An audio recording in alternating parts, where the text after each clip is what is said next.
I'm Elise. I'm a mom of 3 who's on a weight loss journey, and here's some things I made for myself and for my family this week. Sunday night for us is always popcorn night. I cook it in avocado oil, and we like these flavor salts. There's a trend going on right now, and it's called Japanese cheesecake. I start by adding Greek yogurt to a bowl. I kind of just eyeball it. I give it a little mix. I add this sugar-free cheesecake jello pudding mix, and with these 2 ingredients, it can be kind of thick, so I add about a half a cup of almond milk to thin it. You want to keep stirring this. It may not get completely smooth, but get it as smooth as you can. I don't know about you, but getting a big clump in my yogurt would not make me a happy camper. You could also try this with some other flavors too. I know there's chocolate pudding mix, there's a butterscotch one I saw the other day, there's a white chocolate. Once you get it mixed, try to get it flattened down so it's one nice even layer, and then you're going to add in these Biscoff cookies. I just make a line. I try not to use too many because you can add up in calories, but they're so good, and Oreos would be really good in this too. I love having this ready in the fridge because it's a simple dessert that's high in protein. Once your bowl looks about like this, cover it up with saran wrap and keep it in the fridge. I would definitely let it set overnight. Once it sets, the cookies get all nice and soft, and it really does straight up taste like cheesecake. Next food that I like to have around are boiled eggs. Make sure your water is already boiling once you add your eggs. Let them boil like this for about 12 minutes, then plunge them into an ice bath. This will help it be so much easier to peel. I just store them in a big gallon bag. Sometimes my husband takes them to work. Normally I would go ahead and peel them, but today I didn't really have time, so I just went ahead and kept the peels on. Once you have it done, it's a super easy high protein snack. Now back to the protein cheesecake. Look how delicious. I just eat about a couple spoonfuls at a time, but it's so good, y'all. One breakfast that I've tried before but not really given it a really good try are overnight oats. I went in with a half a cup of oats, a half a cup of almond milk,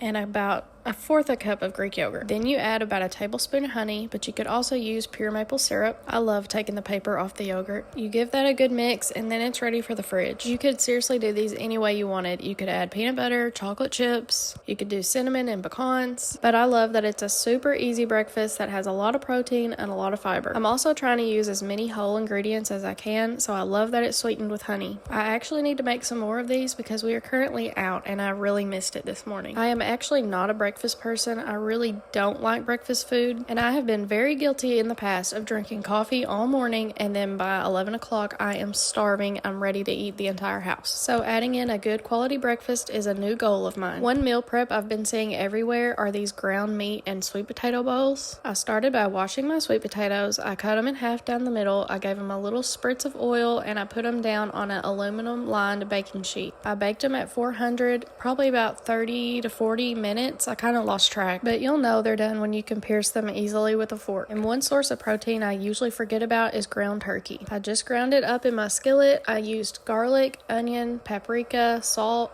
and it seasoned up so nicely. I put these away for later, but when I'm ready to eat them, I'll add cottage cheese and avocado. The combination seems kind of weird, I'll admit, but it's actually very good and very satisfying. For dinner one night, I made some homemade turkey burgers and homemade potato wedges. Kind of similar to the sweet potatoes, I lined a baking sheet with aluminum foil. I sliced my potatoes kind of thin, but still in the shape of a potato wedge. I drizzled it with avocado oil. I added garlic, onion powder, salt, paprika. I gave it a good massage to get it all well incorporated, and I put it in the oven at 425. While those got a head start in the oven, I patted out some turkey burgers. Ended up using 2 pounds of ground turkey, and I had some burger seasoning that just needed to be used, but I would normally just season them myself. You could pat out your turkey burgers as big as you want. I have small hands, so they're usually kind of small, and I like them to be a little bit smaller so that it's easier for the kids to eat, and I can make sure that they cook evenly in the oven. Baking them in the oven, you will get a lot of grease on your pan, but once I noticed there was a lot of grease, I kind of just poured it off, and then I let them finish baking on broil for just a little bit to kind of get similar crunch to what you would get on the grill. The reason I went with turkey burgers versus traditional burgers was just to save myself a little bit of fat and still get a really good source of protein. You could save a lot of calories if you ate it without a bun, which I honestly like doing from time to time, but on this day I had just bought some Dave's Killer Buns, and it was really nice to just have it on a bun this day. And by the way, if I didn't say, the turkey burgers took about 20 minutes at 425. Thank you so much for watching, and I'll see you next time. Bye!